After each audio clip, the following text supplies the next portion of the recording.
ꯑꯍꯥꯟꯕ ꯃꯛꯇꯗ ꯂꯥꯏꯅꯤꯡꯊꯧ ꯏꯁꯇꯣꯔꯤ ꯆꯦꯅꯦꯜꯅ ꯃꯤꯌꯥꯝꯕꯨ ꯏꯀꯣꯛꯅꯣꯅ ꯈꯨꯔꯨꯝꯖꯔꯤ ꯉꯁꯤ ꯑꯃꯨꯛ ꯄꯨꯗꯨꯅ ꯂꯥꯛꯂꯤ ꯆꯩꯅꯥꯗꯨꯒꯤ ꯆꯩꯊꯦꯡ ꯑꯍꯨꯝꯁꯨꯕ ꯁꯔꯨꯛ ꯋꯥꯔꯤ ꯑꯁꯤꯗ ꯄꯥꯊꯣꯛꯆꯕ ꯃꯇꯝꯗ ꯁꯣꯏꯈꯤꯕ ꯂꯥꯟꯈꯤꯕ ꯀꯌꯥ ꯌꯥꯎꯔꯕꯁꯨ ꯃꯤꯌꯥꯝꯅ ꯉꯥꯛꯄꯤꯒꯅꯤ ꯃꯇꯝꯅ ꯑꯁꯨꯝ ꯍꯧꯈꯤꯕꯅ ꯅꯣꯡꯉꯥꯜꯂꯝꯗꯥꯏ ꯃꯇꯝ ꯌꯧꯔꯛꯂꯦ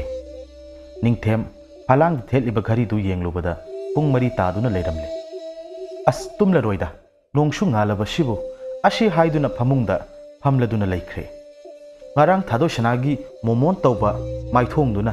ꯅꯨꯡꯁꯤꯅ ꯌꯦꯡꯂꯒ ꯇꯥ ꯅꯤꯡꯊꯦꯝ ꯍꯥꯏꯗꯨꯅ ꯀꯧꯈꯤꯕꯗꯨ ꯑꯁꯨꯃꯛ ꯅꯤꯡꯊꯦꯝꯒꯤ ꯅꯥꯀꯣꯡꯗ ꯇꯥꯗꯨꯅ ꯂꯩꯔꯦ ꯑꯃꯨꯛꯁꯨ ꯃꯣꯃꯣꯟꯇ ꯃꯣꯃꯣꯟ ꯅꯣꯛꯂꯤ ꯅꯤꯡꯊꯦꯝ ꯊꯥꯗꯣꯏꯁꯅꯥꯒꯤ ꯋꯥꯈꯜꯗ ꯇꯁꯦꯡꯅ ꯑꯉꯥꯎꯕ ꯍꯥꯏꯕꯗꯨ ꯑꯣꯏꯔꯦ ꯅꯤꯡꯊꯦꯝꯗꯣ ꯃꯣꯟꯗ꯭ꯔꯪ ꯁꯥꯟꯅꯔꯤꯉꯩ ꯅꯣꯡ ꯉꯥꯟꯕꯒ ꯑꯃꯠꯇ ꯈꯪꯍꯧꯗ꯭ꯔꯦ ꯏꯕꯦ ꯍꯥꯏꯕꯤꯅ ꯃꯆꯥꯕꯨ ꯂꯥꯛꯇꯨꯅ ꯀꯧꯔꯛꯏ ꯅꯤꯡꯊꯦꯝ ꯇꯥꯔꯦ ꯏꯃꯥ ꯍꯥꯏꯗꯨꯅ ꯃꯄꯥꯟꯗ ꯊꯣꯛꯂꯛꯏ ꯏꯃꯥ ꯀꯩꯗꯧꯔꯒꯦ ꯑꯁꯨꯝꯅ ꯍꯪꯂꯛꯏ ꯏꯕꯦ ꯍꯥꯏꯕꯤꯅ ꯉꯁꯤꯗꯤ ꯏꯪꯈꯣꯜꯁꯦ ꯑꯃꯨꯛꯇ ꯂꯣꯏꯁꯤꯟꯁꯤ ꯏꯃꯥꯅꯅꯦ ꯑꯂꯨ ꯆꯥꯔ ꯈꯔ ꯅꯅꯦ ꯏꯕꯦꯇꯣꯟ ꯍꯣꯏꯗꯒꯤ ꯄꯨꯔꯛꯄꯗꯣ ꯉꯁꯤꯗꯤꯅꯦ ꯏꯃꯥ ꯏꯆꯥ ꯆꯪꯗꯅ ꯑꯃꯨꯛꯇ ꯊꯥꯁꯤ ꯅꯪꯅꯅꯦ ꯏꯪꯈꯣꯜꯁꯦ ꯇꯧꯔꯛꯂꯣ ꯏꯃꯥꯅꯅꯦ ꯑꯂꯨꯁꯤꯡ ꯑꯁꯦ ꯊꯥꯕ ꯍꯧꯔꯛꯑꯒꯦ ꯑꯁꯤ ꯍꯥꯏꯅꯗꯨꯅ ꯃꯃꯥ ꯃꯆꯥꯗꯣ ꯏꯪꯈꯣꯜ ꯀꯟꯅ ꯂꯣꯏꯁꯤꯜꯂꯤ ꯑꯁꯣꯝꯗꯅ ꯖꯨꯒꯤꯟ ꯑꯃꯗꯤ ꯔꯥꯁꯤꯇꯣꯟ ꯋꯥ ꯈꯟꯅꯔꯤ ꯔꯥꯁꯤꯇꯣꯟꯅ ꯃꯄꯥ ꯑꯃꯥꯏꯕ ꯕ꯭ꯔꯣꯖꯦꯟꯗꯣ ꯂꯥꯛꯇꯤ ꯁꯣꯏꯗꯅ ꯂꯥꯛꯀꯅꯤꯀꯣ ꯅꯪꯕꯨ ꯄꯩꯁꯥꯒꯇꯣ ꯈꯔ ꯀꯠꯂꯝꯗ꯭ꯔꯣꯕ ꯖꯨꯒꯤꯟꯅ ꯑꯩꯁꯨ ꯃꯗꯨꯃꯗꯤ ꯀꯥꯎꯔꯦꯍꯦ ꯇꯧꯅꯤꯌꯦ ꯅꯪꯗꯤ ꯅꯤꯄꯥꯅꯤ ꯀꯥꯏꯅ ꯈꯤꯇꯁꯨ ꯁꯤꯡꯗꯦꯕ ꯍꯦꯛ ꯍꯥꯏꯅꯗ꯭ꯔꯤꯐꯥꯎ ꯈꯪꯗꯦꯕ ꯑꯁꯨꯝꯕꯁꯤꯡꯁꯦ ꯍꯥꯏꯔꯨꯔꯒꯅꯅꯦ ꯑꯩꯕꯨ ꯃꯋꯥ ꯉꯝꯕꯤꯅꯤ ꯍꯦꯛꯇ ꯍꯥꯏꯕ ꯖꯨꯒꯤꯟ ꯅꯣꯛꯁꯤꯟꯅꯗꯨꯅ ꯈꯨꯝꯂꯛꯏ ꯑꯣ ꯁꯣꯏꯔꯣꯏꯌꯦ ꯁꯣꯏꯗꯅ ꯂꯥꯛꯀꯅꯤ ꯍꯥꯏꯍꯧꯔꯕꯅꯤ ꯃꯔꯥꯏ ꯂꯥꯛꯆꯔꯅꯤ ꯀꯩꯗꯧꯕꯒꯦ ꯅꯪꯁꯨ ꯅꯆꯤꯟꯗꯣ ꯉꯥꯏꯍꯥꯛꯇ ꯇꯨꯃꯤꯟꯅ ꯂꯩꯌꯨ ꯑꯁꯤ ꯍꯥꯏꯅꯔꯤꯉꯩ ꯊꯥꯗꯣꯏꯁꯅꯥꯗꯣ ꯆꯥ ꯄꯨꯊꯣꯛꯇꯨꯅ ꯊꯣꯛꯂꯛꯏ ꯊꯥꯗꯣꯏꯁꯅꯥꯅ ꯁꯦ ꯁꯤꯅ ꯕꯕꯥꯒꯤ ꯁꯤꯅ ꯏꯃꯥꯒꯤ ꯔꯥꯁꯤꯇꯣꯟ ꯏꯕꯦꯝꯃ ꯅꯪꯁꯨ ꯊꯛꯂꯁꯤ ꯂꯥꯛꯑꯣꯗꯅ ꯊꯥꯗꯣꯏꯁꯅꯥꯅ ꯏꯃꯥ ꯑꯩꯗꯤ ꯊꯛꯅꯤꯡꯗ꯭ꯔꯦꯗ 이마가 바바가 오이나 탁비로 아시 하이람두나 이뭉다 짱크레 아숨나 ngaihak leirabagi tungda amaiba brojendo magi hambar cycle ama tongduna jugin hoigi mayum hanghangduna lakpana jugin gi thongal tamna changlakle jugin rasiton oza maiba lengsin birau aikhoidi oza la aroidrana khalamlabani brojen nokfet tawna khumlai ibungo aikhoidi haidokhiba joban soibiyade aduna pakhatlunu rasitona masanupida kauraduna oza amaibagi sa puthoklau hairi thadosana su amaiba brojen gi sa puthoklai ipu ta sida leire brojen thadosana da haifet yenkhatli aduga yare ashi haiduna sa thakli thadosana na imungda change tawrakpada amaiba brojena ngaikho nupi masa masida phamu ipu kainom yenge thadosana su masi amada phamladuna leiri brojen sta sakpasu loire brojena ibungo jugin tairen maton ahum longba amatanga ising asengba khuzai amatanga piraku jugin potlam sing adu langduna amaiba brojenda piri amaiba brojendo mamit usankhre aduga khubak ahumlak khuraga laison tinson tawba hawrakle aduga mahakki khawdagi karino khangdaba chaitek manba ama puthoklaktuna khotli ibungo jugin kai haige oza nasagi minga yumnaka amuk thairu oza yumnakna haisnamni mingna thadosana kawi amaiba brojen amuk laimaida khotpa hokre uisallamba mamit adu pangthoklaktuna asumna hairi nupi masa asida semjil lagliba pumnamak nakhoigi laikai makha pangna haitharaga leiba nupa amana kanna nasa nupigi thawaibu kauthok tuna kanna sanari nasa nupise mapunsi khara tenga dauri aduna laithau amatang tawdaba yararoi madu natrabadi awa ana taga dauri jugina oza maiba ekhoigi isa nupina kanada kari laluduna asuk thina tawraglibano amaiba brojena madu madi aishu khangdre nahan wai nungainadaba kana laige amukta munna khalu maram laitanadi asumna tawbadi oiroido maram amadi soidana leiramgani jugin oza aidi kanaga su sauna khiba खनखिबसु लेतेना आई निंगसिंबगा अमता इथोक थोक्त्रेदा ओजा होइसे फरे फरे कनानो हाइबदो सोइदना खंगल लगे आई जुगिना इपंग पंखै असुमना हंगलई ओजा मसिबु मतौ करमननो उदुसिबो मंगदगा लाक्तोइराबो ओजा अमाइबा ब्रोजेना नोकलदुना इबो नंगना हे हाइबसिमा ओथोक ओथोकपा नंगिने हेक मिटमांगसिदा संसंग उदौरिबनी अदुबने जोगेनी तौदुरिबा थबकसिदिने अहिंगदनिदो करमाय तौसेवा राशितोना अदुगिदि करिसु वाबिरुनु अखोइदा अहिंग सिमदि लैबिरो ओजा इसा नुपिगी थौरमसे पांथोकपा लोइरगा हयेंग थिल्लगे ओजा यारे यारे थिंद्रबसु इतोमता अदुम चचखिगे अदुदि जुगिन लाई खुरमनबा पोचैसिंग लांगसिनबा हौरसि असी हाइदुना मखोइ लाई खुरमनबा पोलमसिंग अदु लांगबा हौरगले नाकल अमरोमदना इबोहलदु ngarang jugina hairamba waising adu chumra chumdabra yenge khanduna jugin gi thongal tamna lakpa haurai ibohal do huran ba amagum jugil gi thonganda cheptha yengba haurai jugin hoigi yumthang naba gauro sajik phalubadagi karakpada ibohal du ure ibohal na su gauro bu ure singna khiba tare khanduna ibohal do mayum tamna prap chatkre लंबीदा इबोहलना assume लाकपदा माबु खंगबा मियोइसिंगना इबोहलबु कौबदा येंगबतंग येंगलमलगा मयुम यौनबा हाइदुना प्रप चतखि माबु कहौरिबा सिंगदुना करिनो Ibohal सिबो ngawraba जालाने येंगबतंग येंगलमलगा चतखिसिपो ज्ञानगा ताबा जात नतेदा असि हाइरमलगा मागी थबक सिंगदो चतनखरे इबोहल तफिंग थोंगालदा चंगसिलाई महाक इमुंगदगा चंगदे युमगी धारीदा मखोंग सांगना तिंथोक्तुना हमली अचच्चा जुगिन नोइनसु अइगी मायोक्ता लेपलदुना अमाइबा ब्रोजेनगा कौदुना फै खंगनीदो ngasiदी अहिंगसिदी इबोहल अइगी इति खंगहलगे मागी अमाइबा ब्रोजेन हाइदुसु हई गाइनदी मयामना हाइनबनी अदुबु कयाम याम हाइरिबु जानो ओइनिंगबा अमा ओइदसनु अइना ngamle मागी मचानुपीबु हाटकनी माना ngamle अइबु हाटसनु छीरे फरे संगे फरे अइना खलिबसे अमुक हन होंगदब लैत्रे असि हाइदुना महाक्सु वरे लाई खुरमबदा चंगदबा पोलम सिंग अदु सेम सादुना थमख्रे नाकल अमरोमदना इबे हाइबी अमदि निंगथेम चावख्रबा हिंगोल अदु अलू थाबा लोसिलक्तुना इबे हाइबीना इबुंगो साकसु थेंगे चाक लोसिनबा तौरसि असि हाइनदुना ममा मचादो चाक लोसिनदुना हावना चारी असुमना असुम हौखिबना नुंथिलगी मतम यौरगले थादो सना पियाइनोगा लोइनदुना लिगलाइगी मयुम तमना लाक्लरे लिगलाइसु मपानता फि सादुना लैरमले थादो सनाना लिगला थबग याम कल्लिको इमा होय बाबा होयदी लैबा उदे काय चतख्रगे लिगलाइना इता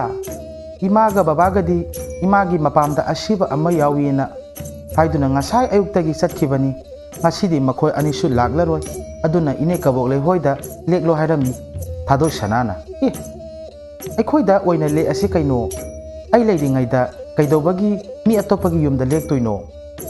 ai leiriba sidi asi haibada liglaisu mapukning nungsirap tawi hoi ita aduna bu faradra khangre daita asi haina duna makhoi ahum mamang sangoida laktuna hai metpa chana na batawrai liglaina nobab khogli makhoi ahum madu chaminaraba tungda liglaina asumna hairi ita thathoisana ai ngasi taning them hoi ki laikai da chatkaniye puna chatminaru siro taning them hoi da su changlakse thathoisana na ita tallida ikai je taning them na ikai khangdabini hai kiroidro liglaina ita nungsibi taning them hoigi yumthangnaba imungdo muga langsungidana aduda aigi phanekto muga na phenge tawba aduna lauruse ada adu oiradi nangi nungsiba mahak tusu uba fanglani dana ikai thibi oiringai minaga han khrabadi nang nungai jaroi ko hiainuna chumme italik laina harise nupa haisidi nupani tamngam pote aduna mai thabase khara tambatai tabsabi oiringai toksani ko asi haina duna noknari thadoi sanado thauna ama lakpugum tawi hoida ita chatlurase aina hekta phongdoklaga loiredana liglaina yadi ko tabsabi senga sidi thauna yam phaide ko asi haina duna ningthem hoigi lekai tamna nok tuna nungai bawari kaya saduna lakli asumna sum lakpana haujikti lang lofam yawri thadoi sanadi ningthem gi mayum lomda ningthem tholak pra septha yegli adubu tholak pa kawba leite ningthem tholak banda baduda liklaina changlu siroita yainuna asumna ngangna daga leiradi oiraroi ai tawge la ose haingam tawum dabi piyainuna makok chingnuna ningthem gi mayumda changlai piyainuna taningthem leibro asi haina kawrokpada ningthem gi mama ibe haibi tholaktuna isa singdi kadomdagi no lakthoktana lakpani piyainuna ine aikhoi lang loba la ambane taningthem hoi ine hoi udaba kuire haiduna changlakpani ibe haibina phai adusu nane hoisune noiromda lakpaga amata ngamdra ponida yumgi thabak mayam siga noina koira ise yam pharabani chaga thaaga haluko ine noi taningthem kaurake maning pukri kana senglibani liglaina ine yarani da aikhoi oina chalurage hoi ine chaloram lagi ko asi haina duna change tawbada thadoi sanado urai ngasai khaidi mata anigi marumda leirubana uramdabani ibe haibina nangbo itara sitongi masanupido natro kari mingdubu liglai kawi ine o ningsinge isadi sakna sak phajariba awatpa amata hek leiteda yai nuga liglai nuga nungairaroi khanduna icha anisu phajai awatpa amata yaude ine sa satlolukhige asi hairamduna imungda changkhre liglai piyainu thadoi sanabu jingduna ningthemna sengdokliba pukri adugi manak tamna laklare ningthemdi somda mi laiga hangpote magi thokba ama tawduna leiri kabok kangsing ado tap paiduna mathak tamna phat langi ningthemna asum kabok kangsing adu langkhalakpada piyainu da hek pali piyainu na ima khanglaulawi piyainu na sauna hairi ta ningthem kaino una langsila idi ningthem yengkhalakpada khangprek hek khangi ningthem ikai mandana chen khigi tawi piyainu na chen khibga yaroi ta ningthem ngasidi wari chapchaba ama sanasi sida karao ningthem do ikai mandana lukthaduna tabli sangsilai piyainu na ta ningthem nipa mandaba tawnu pamadi sat phongdo u migi oijakhini wa khangba liglai amadi piyainu do asaida leiroge haiduna thokre ningthemna thadoi sanabu nungsina yenglaga asumna hairaklami thadoi sana tasengna khangnaba leitragadi aigi thamoigi awabase amuktadi thangthabiramuba thadoi sana ikairap tawna ta ningthem ngasi aigi oigi napada chiliba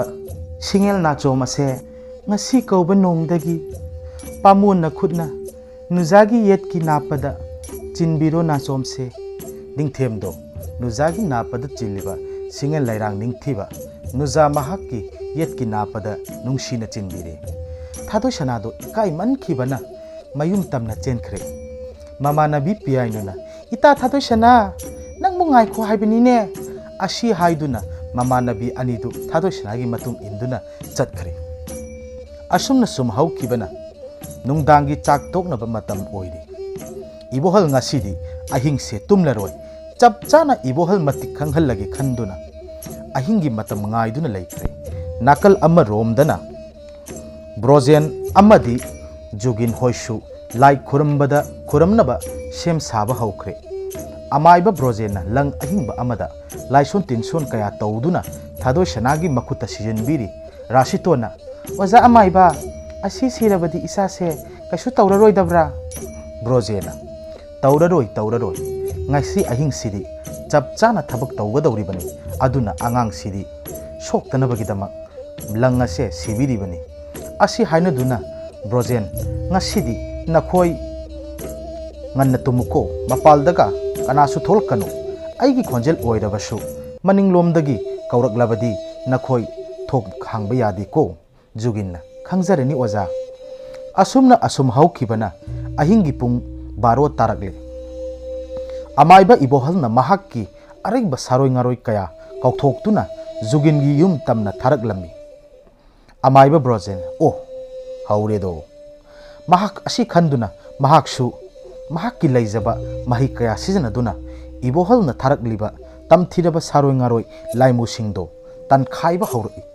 adubu saroi singdugi manukda tamthiba saroi amadi amaiba brojengi thawaibu laurage khaiduna sauna yengduna leiri